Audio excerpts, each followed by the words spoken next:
Allahu Akbar, Allahu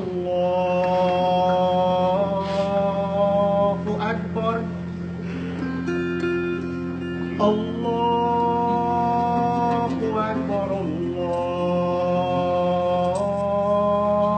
Akbar. It's time for afternoon prayers, and the Muslim inmates in this California state prison are doing what was once forbidden, having an Islamic worship service. People couldn't gather in groups to teach and to practice the religion. Of the 3,832 inmates at Solano Prison, the chaplain estimates about 5% are practicing Muslims. The prison doesn't track religious identity, partly because it's so fluid. And religious expression is a barometer for how Islam has evolved within the U.S. penitentiary system. Hey guys, I'm Shreen, and today we've traveled to Solano Prison in Vacaville, California to explore how the world's fastest growing religion has had to fight to find a home in prison.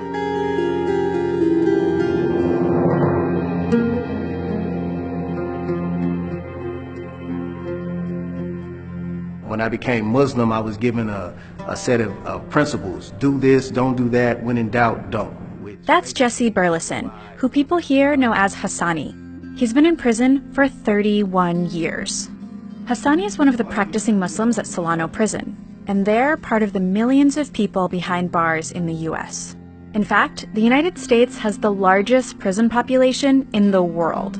The more than 2.3 million people it had incarcerated by the end of 2017 were more than any other developed nation. That number includes inmates at federal, state, and county prisons, and it's growing. In a place where your housing, meals, and recreation time is highly constrained by rules, finding a way to practice your faith can be difficult. These inmates have figured out a way to infuse their faith into their sentences.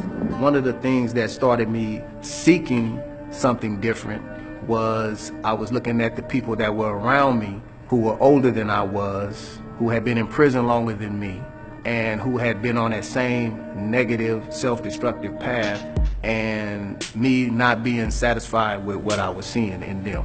And at that time I started going to religious services. It didn't matter if it was Muslim, Christian, Jewish. I went seeking a better way, and I believed in God, so I know that the only way I was going to change was through God.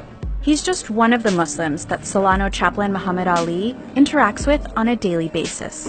Ali is an imam who spent 4 years at this prison, helping people like Hassani explore their faith. He believes it can be an important part of their rehabilitation. Religion is important to inmates because it connects them to something bigger than their circumstance. You have people who are here in prison, and there are a lot of things you can't control, whether it's your eating, whether it's your living condition.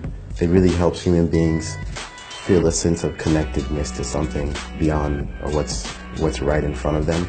But Islam's journey in penitentiaries has been complicated by prison culture and legal challenges. Though nationally, Muslims make up 1% of the U.S. population, that number is expected to double by 2050. Some of that growth specifically comes from inmates converting to Islam behind bars. Islam's known for having a particularly strong presence in prisons. In fact, more people convert to Islam per capita than any other religion. Nationwide, Muslims make up 10 to 15% of prisoners. Ali even said he has 1 to 2 inmates convert to Islam monthly, though that's not his goal. What makes those statistics resonate more is knowing how difficult it was to get Islam accepted as a recognized religion within some prisons. The prison administration, through their custody officers, wouldn't allow groups of Muslims to congregate over 3. And when they did, they would break them up. That's Abdul Rauf Nasir, and he spent 30 years using his Islamic faith to help inmates in correctional institutions. He considered it social justice work and an active part of his faith. Back when he started in the 1970s, he says the prison system was full of subtle discrimination against Muslims. Some Muslim inmates at this prison sued in 1996 for greater access to religious services. Their demands included hiring a full-time Muslim chaplain and the ability to attend Friday prayers without penalties like demerits for leaving work. Eventually, they did receive a full-time imam and their other demands. Prison officials dispute this account. They say Muslim inmates were never denied access to their religion, and instead the constraints were reflective of staffing and organizational issues that were resolved. Nationwide, the legal pushes continue today. A 2013 report says that Muslims submitted the most religious discrimination complaints out of any other religious group in prison. Islam and Muslim organizations in prisons, for the most part, seem to be powerful because they've been there a long time. They have challenged the status quo of the prison system itself, legally and physically. That quality of questioning power is easily identifiable with one of the religion's most notable converts. Malcolm X, his narrative is prominent, and so that attracts people toward Islam. And then the reformative value that they find in that, the hope that it gives, that I can survive in prison. Malcolm survived in prison. Malcolm X's legacy still resonates today, more than 50 years after his death. While serving a prison sentence, then named Malcolm Little converted to the Nation of Islam in 1952. He found mainstream Islam years later and felt it was much more racially inclusive than the nation. But as Muslims, we will be Muslims. I will try and teach the religion of Islam among the so-called Negroes and make them Muslims. Aside from spiritual guidance and the ability to change your life around, another reason Nasir says some incarcerated people are drawn to the faith is for another reason entirely: how prisons are organized. A central organizing principle in prison is containing the threat of violence.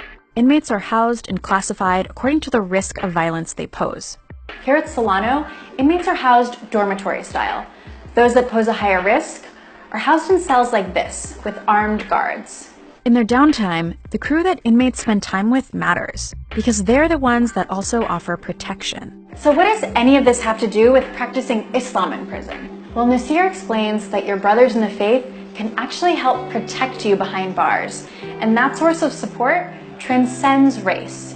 Islam does challenge the strict rules of race in prison, because if a person of another ethnic group besides African American becomes a Muslim, then he's embraced in the Islamic community, and he's not only embraced, he's protected from outside pressures that other groups may place against him. And being in prison isn't necessarily that type of situation to where, you know, you need to join a group to be safe. Hasn't been my experience. But I would say being a part of a community in prison is definitely beneficial in that regard. What he's really describing is support, and the support that incarcerated Muslims require is different than their free brethren. In fact, there are several things about prison that change how Islam is practiced. There's no Quran app, no call to prayer from your cell phone. And being Muslim here is about survival in a completely different way than it is outside. It does afford some opportunity for inmates to think about their rehabilitation, think about meaning in life, think about who they want to be as a person while here or when leaving here. Just because religion might help some people survive prison doesn't mean they'll continue the practice after release.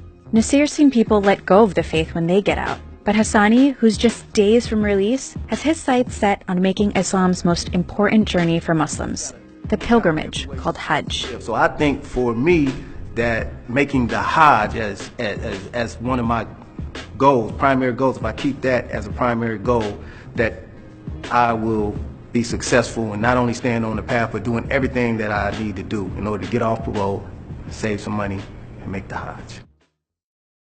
I learned so much about incarceration in this story. If you want to learn more, check out Ear Hustle, the podcast out of San Quentin Prison. Don't forget to follow and come back next Sunday for our next story.